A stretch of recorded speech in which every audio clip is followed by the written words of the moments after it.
Hello, नमस्कार दोस्तों। एक बार हमारे चैनल में आपका फिर से स्वागत है। एक गांव में एक बहुत ही धनी किसान रहता था। कई पीढ़ियों से माँ लक्ष्मी का उसके यहाँ वास था।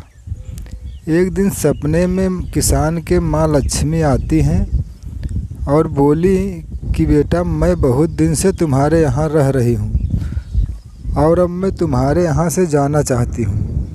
तब किसान ने कहा, हे माता, आपको कौन रोक सकता है, लेकिन हमारी आपसे एक विनती है कि मैं अपने परिवार के सदस्यों से यह बात बताना चाहता हूँ। उनकी क्या राय है? मैं अकेले आपको जाने के लिए कैसे कह सकता हूँ? तब माँ लक्ष्मी प्रसन्न हुई और बोली, मैं तुम्हें 1 हफ्ते का समय देती हूँ और तुम अपने परिवार के सदस्यों से पूछकर हमें बताना। इतना कहकर माँ लक्ष्मी चली गई और जब सुबह हुआ तो किसान ने परिवार के सभी सदस्यों को बुलाया और सपने में बीती हर बात को उन सबके सामने रखा। तब उन लोगों ने कहा कि यदि माँ लक्ष्मी जाना चाहती हैं तो जाएं, उनको कौन रोक सकता है।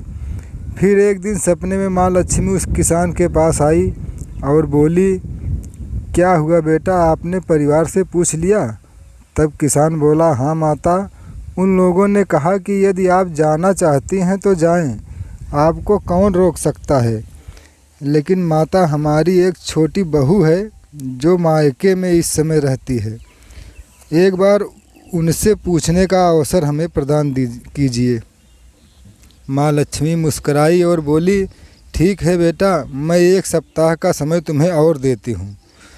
पूछ लो, फिर हमें बताना। फिर क्या था, अगले दिन सुबह हुई और वह किसान अपनी छोटी बहू के मायके पहुंचकर शाम को खाना पीना खाया पिया और उसके बाद उसने अपनी बहू को बुलाया और माँ लक्ष्मी की सारी बातें अपनी बहू से बताई। तब उस बहू ने कहा, पिताजी जाओ, माँ लक्ष्मी से कहना कि यदि आप जाना चाहती हो तो जाइए, लेकिन हमारे यहाँ एक तावा और एक कढ़ाई रहनी चाहिए।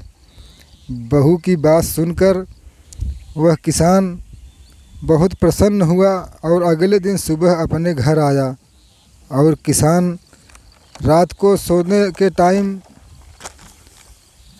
बिस्तर पे जाकर लेट गया। जब उसे नींद आई तो माँ लक्ष्मी सपने में आई और किसान से बोली, क्या हुआ बेटा, अपनी छोटी बहू से पूछ आए? तब किसान ने हाथ जोड़कर माँ लक्ष्मी से कहा, हे माता, हमारी छोटी बहू ने कहा कि यदि आप जाना चाहती हैं तो जाएं, लेकिन हमारे घर में एक तावा और एक कढ़ाई सब दिन रहे। बहू के इस प्रेम को सुनकर माँ लक्ष्मी बहुत प्रसन्न हुई और बोली, जाओ पुत्र, तुम्हारी छोटी बहू के प्रेम से मैं अति प्रसन्न हूँ और अब मैं आने वाली 1 पीढ़ी आपके यहाँ और निवास करूँगी। यह कहकर माँ लक्ष्मी अदृश्य हो गई। तो साथियों, हमारी यह कहानी आपको कैसी लगी हमें कमेंट करके ज़रूर बताइएगा और साथ ही साथ हमारे चैनल को लाइक, शेयर और सब्सक्राइब ज़रूर कीजिएगा। इसी तरह एक नई कहानी के साथ अगले वीडियो में हम फिर मिलेंगे।